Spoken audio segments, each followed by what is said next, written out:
The first thing I always do is lay out my flag. So here it is on my table. I've got my darkest piece right there, the longer edge going towards the right.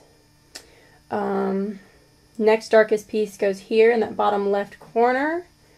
I've got the magenta over here in the bottom right corner.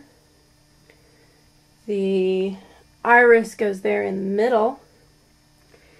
And then I have that really light piece, the lilac, that goes up top in the top corner. So I'm going to lay all my pieces out as if they were already sewn together. And then I'm going to start to sew them together.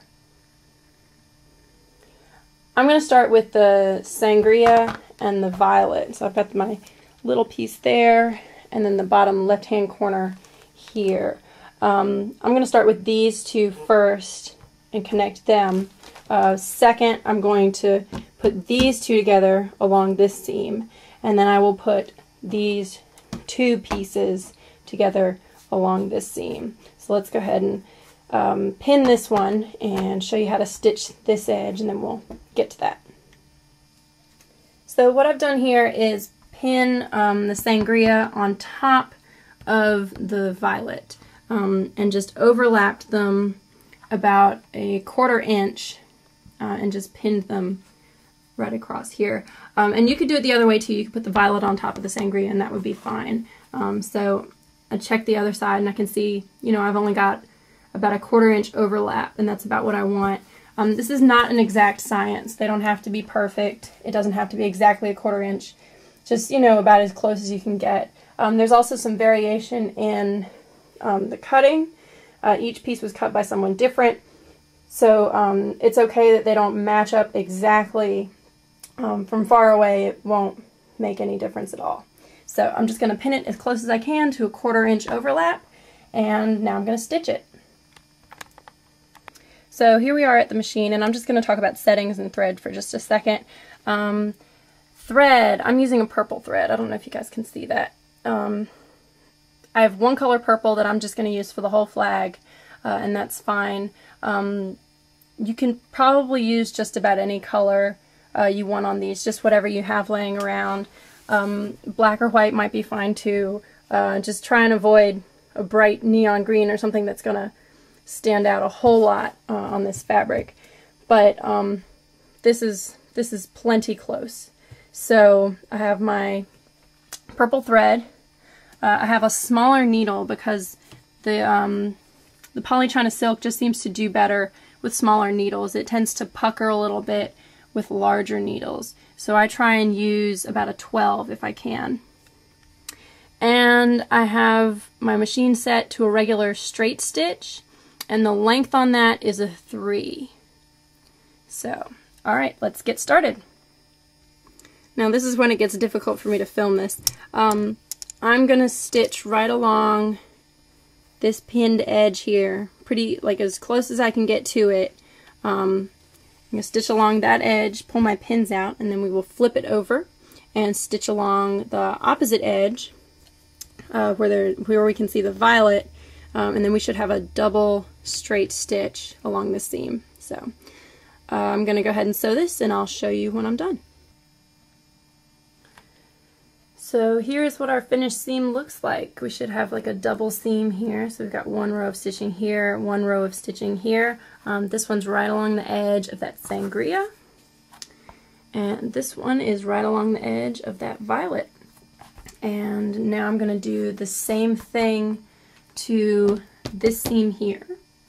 And then we'll connect these two pieces right at that edge there and do the same thing for this seam here. Alright, now that I've got both of these seams finished, here and here, I'm going to overlap here, matching up the seams here, and then stitch along this edge.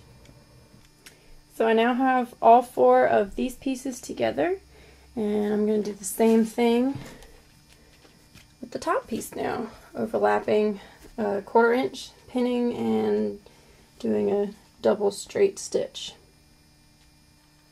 So I have all my pieces together now, and when I stitch all my pieces together, I try and match them from this seam out and try and line up this straight edge over here, because this is where our casing is going to be. So any inconsistencies may cause a little bit of uneven edges. That one's pretty good.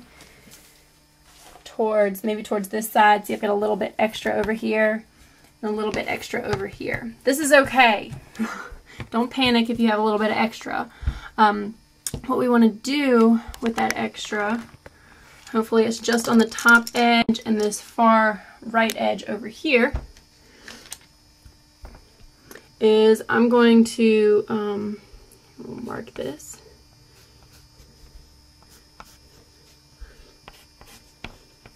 I'm just going to even out that edge there. So right now what I'm doing is making a little dotted line. So I even this out and just kind of bring it up to meet this edge up here. So I'm going to cut off, I'm going to cut off that extra over here. Same thing on this side. I'm going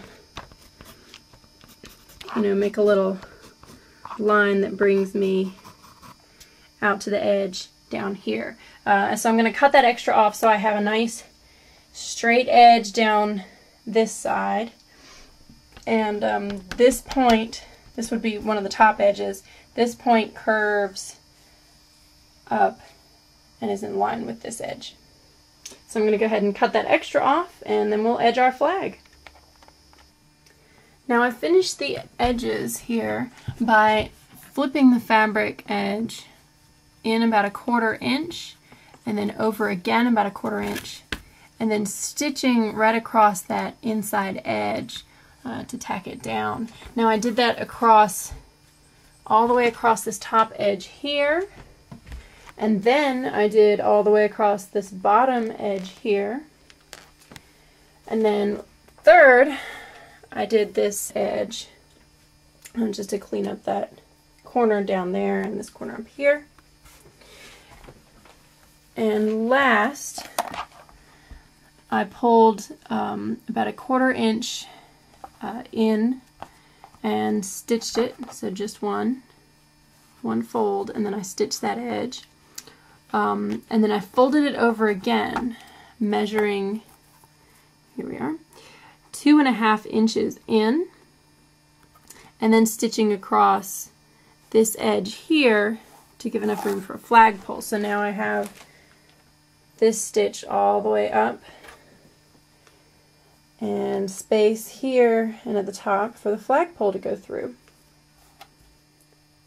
And here's our finished flag.